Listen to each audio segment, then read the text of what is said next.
এখন শুরু হয়েছে নতুন একটা ব্যাপার যে যা কিছু আছে সব নষ্ট হয়ে যাক, একটা নৈরাজ্যের সৃষ্টি হোক, বাংলাদেশে আবার একটা নৈরাজ্যের মধ্যে দিয়ে চলুক। আমরা সেটা চাই না। আমরা চাই যে এই সরকার সফল হয়ে সফলতার সঙ্গে তারা একটা নির্বাচনের ব্যবস্থা দিই। আমি একটা কথা জিজ্ঞেস করি ভাই, যে সংস্কার সংস্কার সংস্কার বলছি না, আমরা বলছি, আমরা আবার 31 দফা বলছি সংস্কারের কথা, তাই না? সরকার বলছে সংস্কার জন্য 6টা কমিশন বানাইছে। আচ্ছা সত্যিকার করতে বলেন তো, আমাদের সাধারণ মানুষ তারা সংস্কার কথাটা কতটুকু বোঝেন?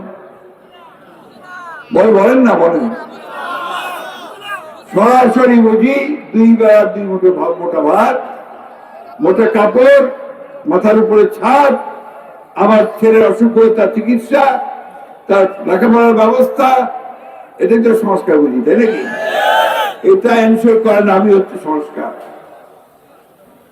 আমরা জানি যে এখন যে ব্যবস্থা আছে সেই ব্যবস্থায় আমাদের দেশে খুব একটা শান্তি আসবে না।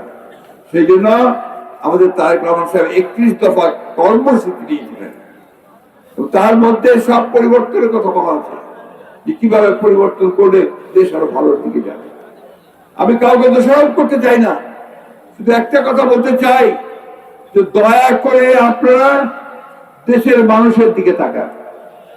দয়া করে দেশকে আর অস্থিতিশীল করবেন না, দয়া করে দেশকে আর নৈরাজ্যের দিকে নিয়ে যাবেন না।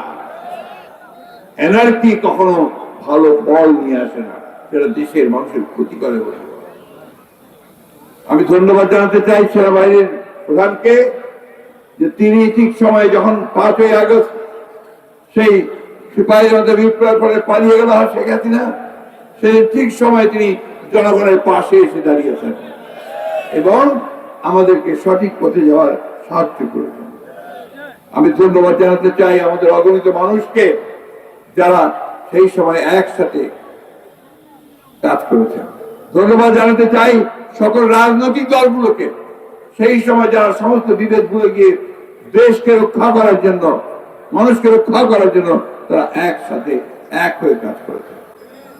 আজকে আমরা বারবার করে একটা কথা বলছি, এই কথাটা অনেকে আবার সমালোচনা করেন। আমরা বলছি যে তাড়াতাড়ি নির্বাচনটা দেন, ভোটটা দেন, তাই না? কেন বলতেছি ভাই?